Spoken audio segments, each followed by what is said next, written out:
بسم الله الرحمن الرحيم maanta oo bishu tahay 9 waxaan ugu soo booqday magaalada Garowe ergeyga gaarka ee qaramada midoobay Soomaaliya Mr. James Ambassador James runtii waa markii saddexaad ama afaraad muddadii uu xilka hayay uu imaanayo waan ku faraxsanahay inuu marlabaad soo noqdo mar walbana waan uga mahadcelinaynaa dadaalka uu jiro sidii Soomaaliya ay u noqon lahayd dal degan oo xasiloon oo horumar ku tallaabsada dhinaca amni iyo dhinaca horumarka dhinaca dhaqaalaha labadaba dadaalkaas waan uga mahadcelinaynaa dhammaan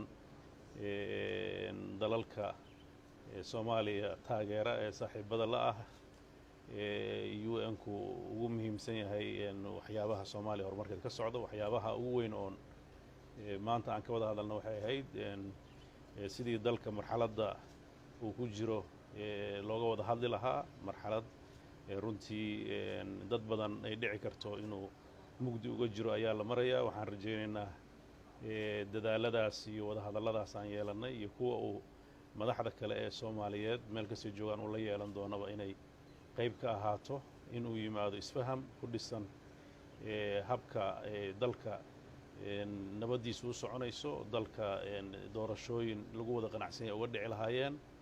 oo runtii ku yimaado waqtigeeda loo ilaalin lahaa dhaqanka xeerarka iyo waxyaabaha dadku ku heshiiyey loona heli lahaa xal siyaasadeed waxyaabaha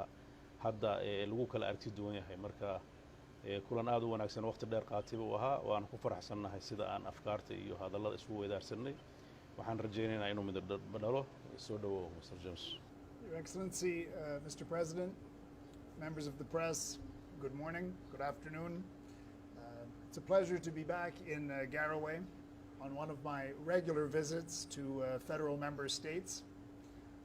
In my meeting today with President Saeed Deni and his cabinet, we discussed a range of local and national issues related to economic development, democratization, and security. I note progress that's been made in preparation of the new Puntland Development Plan, and I want to assure everyone that the United Nations team here has been engaging and looks forward to supporting this plan. I also want to note that we're well aware of the work of the Transitional Puntland Electoral Commission as the Puntland government acts to implement its commitment to democratization and holding local elections, and we're encouraged by those commitments. I also want to take this opportunity to note our continued focus on the need to halt the recurrent violence in Seoul and Sanag, create space for peace-building activities, and ensure conditions that would allow for help to the local population.